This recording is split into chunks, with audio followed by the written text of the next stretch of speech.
Hey everyone, it's been a while since I've done a live stream, so I figured I would do one now, give you guys an update.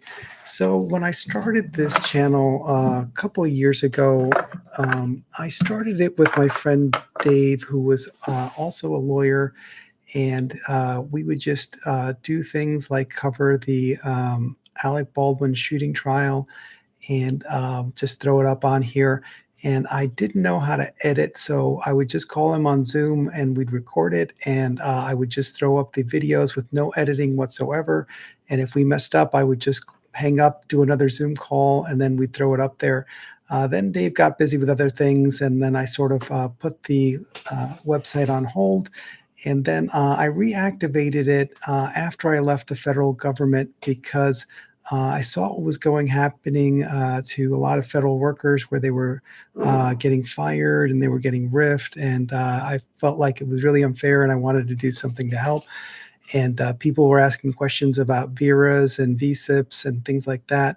And having gone through the process a few months before, I felt like at least I could help with that and answer the questions about, how much leave you get, whether you can get a VSIP and a VERA, or you have to pick one, who's eligible, things like that.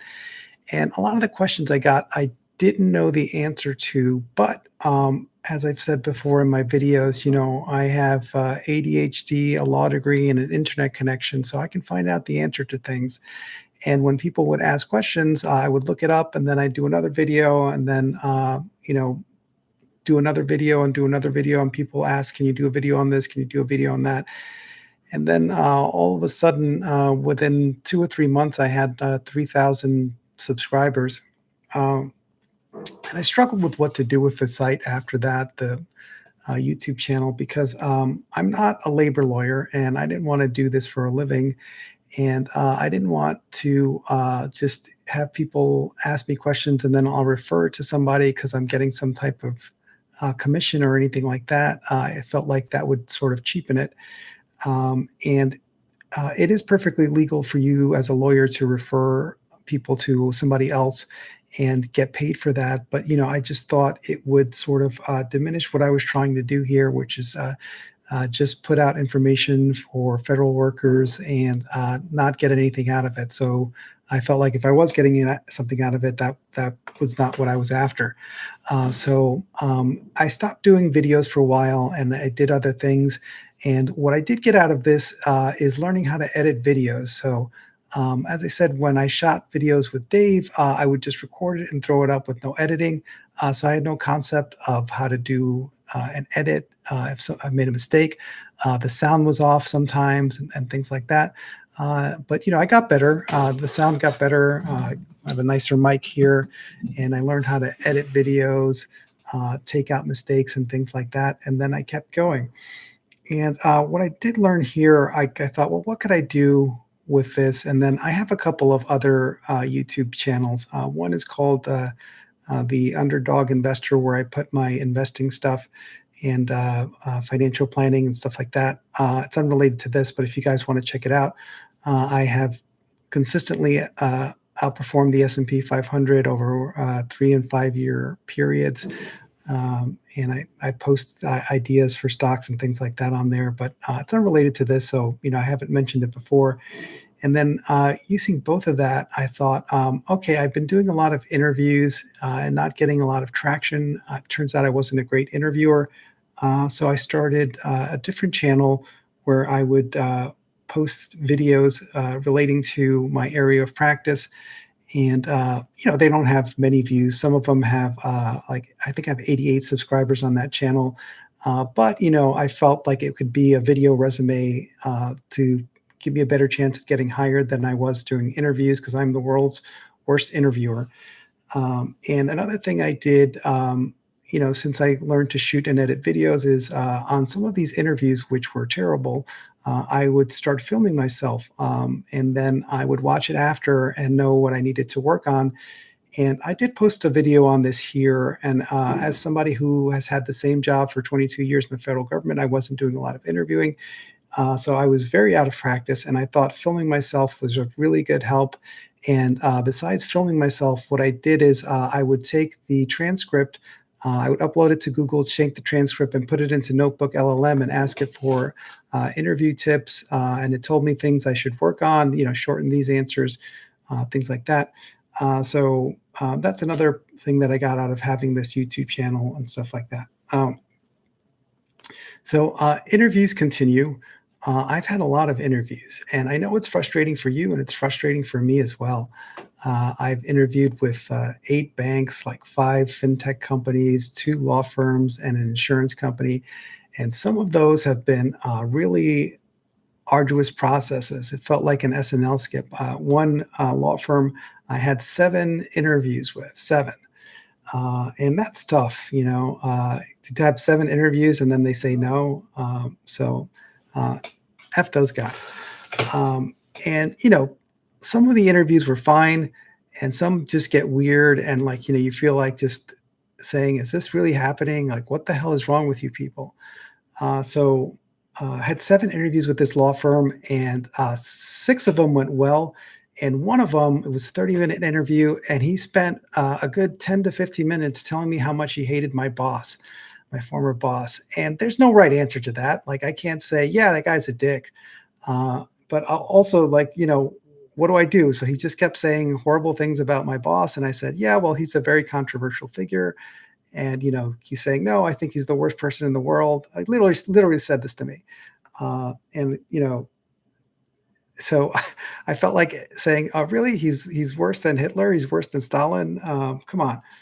But anyway, yeah, so the interview process has been very draining, but I'm trying to keep my head up. So I think if I didn't have my federal pension, maybe it would be really freaking me out. But, I had 22 years of service. So my pension is your high 3 times 1% times 22. So I do get 22% of my salary. And it's not enough to cover all my bills, but, it's close. And then each year I just dip into my savings a little bit, and then that makes up the difference. And the stock market's done okay this year. It's up 15% this year, but I'm up about 26%. So I've outperformed the market this year, and 3 and 5 year periods as well. So unless I make a stupid mistake, I should be fine. So why am I interviewing so much? I think uh, it's hard to stop on a dime. So, like, if you're walking along leisurely, it doesn't take much to stop. But, if you're sprinting a 100-yard dash and then you cross the finish line, nobody just stops as soon as they cross the finish line, right? Like, they have to keep running and slow down and then walk it off. And that's sort of how I felt. So, I didn't like working, and I wanted to early retire. That was one of my goals. And I thought, I and my better half can travel the world and stuff like that. But in order to get where I was, it's tough to get into law school, and you have to, like, study hard and get good grades. And then law school is very competitive because the top firms will only hire people at the top of the class. So you're in there with these other type A type people. And, uh, the fire thing, financial independence, you have to do certain things and have that intensity also. So it's sort of hard to turn that off. And that's something I struggled with after retirement. So the best advice somebody gave me is to develop good habits. And it's this guy that I know in Denmark overseas. And he said, when you retire, you'll have all the time in the world. So if now, whenever you have free time, you fill it with something like drinking or playing video games or something unhealthy, when you retire, you'll have all the time in the world. So you'll fill that with unhealthy things as well.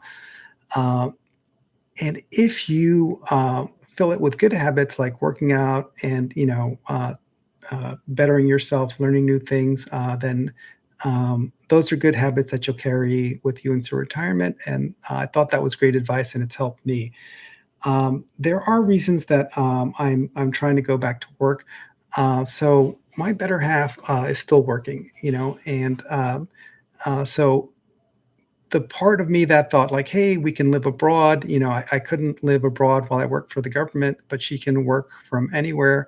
Um, you know, that wouldn't have been feasible when I was in the government, but now we can do it. But she's not ready to quit working, and the living abroad thing might take some time because she had some medical issues that she's dealing with, and she has this serious condition called musk myasthenia gravis, and she needs infusions and stuff like that, and it's difficult enough to get that type of treatment in the US, and it would be very difficult overseas. So that was a wrinkle. But we have been doing traveling. So she travels a lot for work. She did better at her career than I did in mine. After 22 years of federal service and 3 years at a law firm, the highest I ever got was acting associate director. So a temporary manager position, and that's with an associate's, a bachelor's, a law degree, a postgraduate degree, and 25 years of working. That's the highest I ever got, acting associate director. She's only got a bachelor's, but she is a manager at a big consulting firm, so she's done better at her career than mine. And whenever I've traveled for work, it's always been to New York or Chicago. I never got to go anyplace fun, but she gets to go to places like uh, Sweden and France and stuff like that. So normally when we have a trip for her, I meet her there and we turn it into a vacation. And this year I've had more time to travel because I'm not working. And so, although I'm making a lot less money than I was before, we did go to Costa Rica where she had a business trip and had a great time. Went to a Beyonce concert in Paris. Got to go to Estonia, Finland, Latvia. And then most recently, we went to Brazil, to Rio de Janeiro. So she was there for COP30, the environmental thing. And yeah, so we had a great time there and actually got engaged. So, lots of great things happening now. And, as I said, um, I think a change in life circumstances, would warrant me going back to work. So I had been doing some consulting on the side, and here and there, I would get calls for like consulting work. Like there's a couple of companies you can sign up where they need an expert on something to ask questions, and they'll rent you for an hour. And the pay was good on that. Like I was on one of those companies, I was getting paid $400 an hour. Another one, I was getting paid 450. And if I was doing that every day, it would be wonderful. I would just have to do one of those calls a day, and it'd be great. But it's more like once every few weeks, I would get a call like that.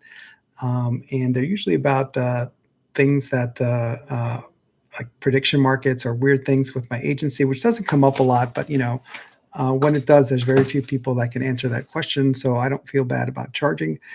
And at big law firms, like the one where I interviewed and had 7 interviews, for junior associates, they charge $700 an hour, and partners bill at about $2,000 an hour. Not a lot of it flows down to the associates. So when I had a friend who worked at a family office, which is kind of like a hedge fund, and he had some securities law thing that he needed done very quickly. And he didn't want to go to a big law firm where he's got to do all the paperwork and then do the retainer, and then they have to do the background check to make sure there's no conflicts with other clients, and blah blah blah. Because he had done something where once you cross a certain threshold in owning a security, you get 5 days to make this filing. So he called and asked if I could do it, and I was charging him $500 an hour, which he was more than happy with, because it's a lot less than a big firm, and $500 an hour, that's great for me. So I hadn't, I did tell him, hey, I haven't done securities law in 20 years, and he was fine with that. So I pulled up the thing, and it said the SEC thinks this takes 12 hours. So it ended up taking less. So he paid like 4,500. He was happy. I was happy. And that's what I've been doing. So I would rather work at a firm or in-house. And if that happens, great. But, out of more than 20 companies I've interviewed at, I still haven't gotten a job offer. And it is frustrating. But, my old boss told me that some of the people that are trying to leave my agency have sent out 50 or 60 resumes and can't get even one interview. So she was saying, you should be happy that, you're getting so many interviews. And I was like, well, I'd rather have a job, because I interviewed at 8 banks, 5 fintechs, 2 law firms, and an insurance company. And as I said, some of them were multiple interviews. That law firm killed me. I had 7 interviews, 7 separate interviews, and I didn't get an offer. It's very frustrating. But I'm trying to be hopeful, so I don't want to give up. So I see we have 2 people here. Why don't you say hi and let me know where you are? Are you in DC? Are you a federal worker? Um, so anyway, back to my story. So yeah, I've been interviewing. It's been a difficult transition. I did set up my own website. I've been doing some consulting, but everyone is trying to leave the government now. And what I did was really specialized, and it kind of limits me because I am in DC. And a couple of the positions that I know I could have had, I sort of was out of the running. I took myself out of the running because one of them, they wanted me to move to Boston. A couple of them, they insisted I had to be in New York. And the last one that I told them to go pound sand, they wanted me to move to Connecticut. Nothing wrong with Connecticut, but I'm staying here. So I would rather work for less money and stay in DC than move someplace. If I can work remotely, fine. If I have to go to the office, fine. But I don't want to move. So there's other reasons for not to move. So it turns out I'm going to be a dad. That's new for me. So I early retired at 53. I'm 54 now, and I did not think I would be a dad, but very happy about it. Surprisingly happy about it. I didn't know there was so much stuff involved in being a dad, but I have a spare room that I used to use for working out, and it's all filled with baby stuff. And this weekend we were trying to organize it all. I had no idea there was so much stuff to buy, but looking forward to it. So yeah, with a lot of the health issues we had going on, I didn't know that it was going to happen, but I'm happy to be a dad. So looking forward to that.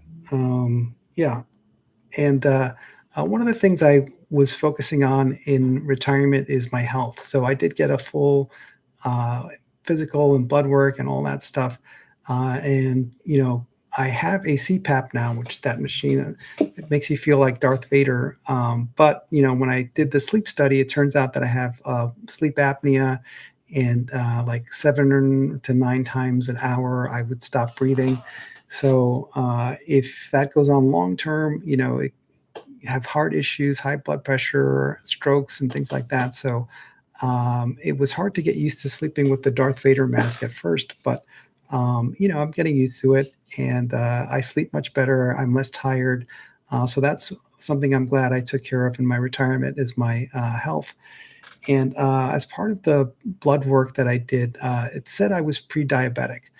And a year ago, I had gotten blood work done, and they said the same thing. And I thought that must have been a mistake, or I might have been eating unhealthy before the test. But 2 years in a row. So I'm trying to take that seriously and tighten up my diet, and make sure I'm taking care of myself because it is something that runs in my family. So my grandmother had diabetes, and she did not take care of herself as well as she should when her husband died. She'd remarried, and then by the time one of my uncles visited, she had some funky stuff going on with her feet, and they actually had to amputate both her feet. And then she was in a wheelchair and she couldn't move around, and got very depressed because she's a very independent woman, and then all of a sudden she can't even move around the house. And that's not a way that I want to die. I love my grandmother, but so this pre-diabetic thing was a wake-up call, and I've been eating better and trying to go to the gym regularly, and doing as much research as I can. So I do jujitsu a few times a week. I don't lift weights. I hate lifting weights, but I'm trying to work that into my routine. And the way it was explained to me, and I'm not a doctor, I have no medical training, but with the high blood sugar, it was explained to me that your muscles use the blood sugar and the insulin. And so if you work out, you get bigger muscles. It's like a sponge. It can absorb more of that stuff. And that's why working out helps with your insulin sensitivity. So I'm making that part of the part of the routine and stuff like that. So other things I'm doing besides the consulting and setting up my website, I signed up for a couple of things like help a reporter out, and hopefully, if I get quoted in a few things, maybe it'll position me as an expert in something, and they'll give me business. So I actually had an interview a couple of days ago with a reporter from Barron's, and maybe I'll see my name in print there. But um, just trying to plug along. So I did think it was a good idea to leave the federal government when I left. I left, last day was December 31st, 2024. And it's been an interesting year. I think the people who stayed, I would have gotten an extra year of salary. That's great. But everyone I know that stayed is miserable. They're undoing the stuff that they spent the prior 4 years doing. They are working for an administration that doesn't like them and says horrible things about them. And it's a very corrupt thing. The people that left, left at the first thing they got, and other ones are trying to leave as quickly as possible, and I don't blame them. One of my supervisors, and I'm not going to mention the person's name, but was asked to do something incredibly unethical while they were there. So when the Trump administration was trying to fire people for so-called performance-related reasons, she was told to get rid of some people who were on their probationary period and say that it was performance-related. And did not want to do that, and had a sit down with the chairman who threatened her. And so she had to fire these people and say it was performance related and put her name on that, uh, which is horrible. But at least one of them is suing my former agency, and I feel good about the outcome because my former boss told me that she wasn't allowed to do anything while she was there, but she had the person's attorney's number in her phone. And as she left the building, she called that attorney and offered to be a fact witness for the person suing the agency. So, there are still good people out there. Sometimes you're put in a bad position and you have to make tough choices, but I think people are still basically good. So that's what's going on now. That's my life updates. Engaged, getting married, had trips to several countries while I retired. Um, on 22% of my salary, I would like to have a regular salary again, but the pension is good because it makes me not have to jump at the first thing that comes along. I've done so many interviews; it's crazy, and I haven't gotten anything yet. It's a little frustrating, but I'm trying to stay positive. And the thing that's keeping me most positive is being a dad and looking forward to that. So I retired at 53. I'm 54 now. I thought I'd missed the window and it wasn't going to happen, but it is happening. And part of it didn't feel real, but then when we did the sonogram and everything like that, and I heard the heartbeat, got me right in the feels. So really looking forward to that. And whenever I'm feeling down, I just look at the uh, photo from the sonogram, and that picks me right up. So I'm looking forward to being a dad. I had a freak out when I thought, wow, I'm 54 when this kid graduates high school. Like 70, like, oh my God. So I don't want to be that old man, but, I'm going to be a first time dad at 54, and I'm not upset about it. I'm actually very happy. I'm looking forward to it because, I didn't think it was in the cards, but now it is. And we did the genetic testing, everything like that. Everything looks fine. So it's looking good. My fiance is freaking out because she's getting bigger and it's feeling real. But yeah, I'm looking forward to it, and that's keeping me positive. With regards to this website, I don't know if I want to keep doing labor law stuff on here because I'm not a labor lawyer. And so I did shoot a couple of things like, reacting to other videos of, whatever, and maybe I'll do that. But if you have suggestions for what I should do with this site, this YouTube channel, let me know. But I haven't done a live one here, so I figured I would do one and let everyone know how I'm doing. So I know it's a difficult time to be in the government, and I know a lot of people left, and the ones that are left are, overwhelmed with work, and the administration is still trying to fire you, and it's horrible because when they came out with the budget, they want to give the ICE people, the Nazis, a big pay raise. In addition to the 50,000 bonus and all that stuff, they're giving them an annual raise, and they want to keep the raise for other federal employees to 1% or 2%. But the ICE people, the ICE Nazis, are getting big raises. So that's disturbing. And I don't know how you guys feel about that, but as I said, I'm glad I left when I did. I don't want to work for Trump. I don't want to work for that administration. My family has suffered because we don't like fascists. So my family's from Latin America, and I've had relatives who were tortured. I had one who was thrown out of an airplane because there were fascist regimes there under Pinochet and stuff like that. So when I knew the election went the way it did, if I hadn't gotten the VERA and the VSIP, I was going to leave anyway. And it just sort of lucked out that the timing worked out. So when I first started, they offered a VERA at my agency, and I had no idea what it was, but I saw one of my coworkers who was in her 40s taking it. And, I asked her, like, how can you retire in your 40s? I don't understand how this works. She explained to me how the VERA works, the voluntary early retirement. And it seemed like a really good deal. But in the 22 years I'd worked there, they never offered it again. And then at the end of last year, they were over budget, and then they had to get rid of some people. So they offered it again. And other people were on the fence. They didn't understand parts of it. What happens with this? What happens if but I had seen it before. So I said, yeah, give it to me.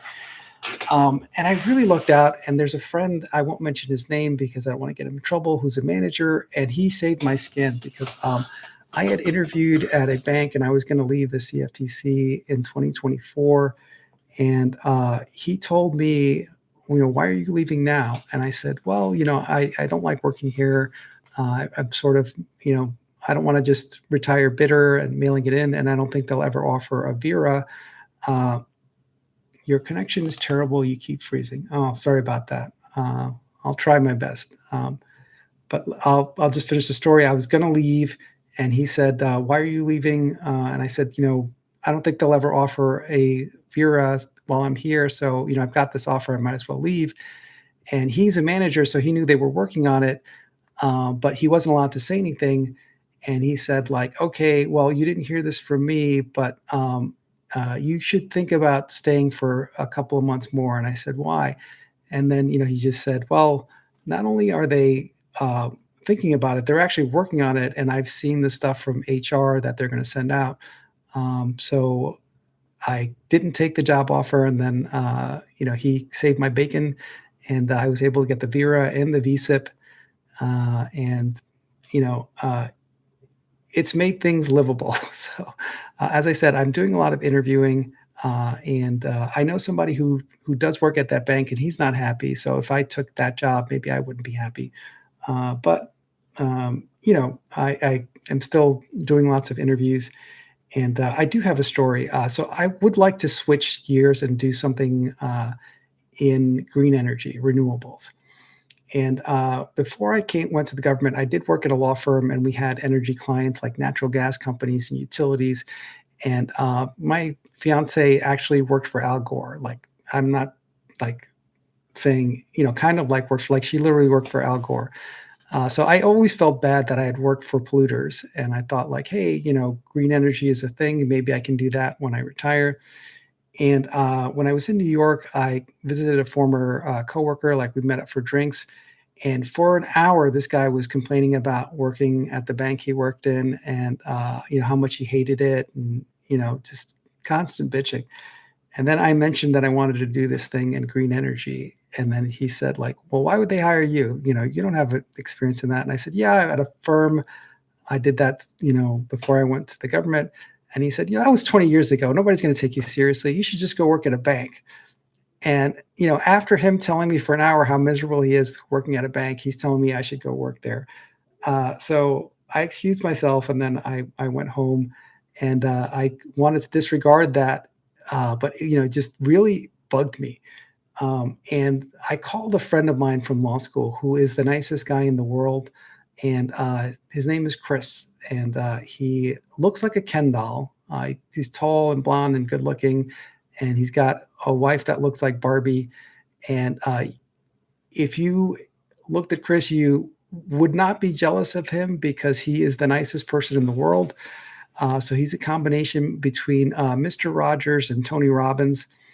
And what's interesting about him is he switched careers a few times. So he started as a lawyer in a class action firm, and then told me that he didn't like working for other people, so he started his own company and his own law firm. And then he likes working out. He's very athletic, and in his neighborhood, there are a lot of professional athletes because he lives in a nice part of town. And he would work out with them, and they would tell him their troubles with their agents. And they liked Chris, so they asked if they could hire him. So then he became a sports agent. And then because athletes do silly things like invest in nightclubs and restaurants, one of his clients had sunk like a few $1,000,000 in a cannabis company and asked Chris if he could help him out because he thought he was going to lose all the money.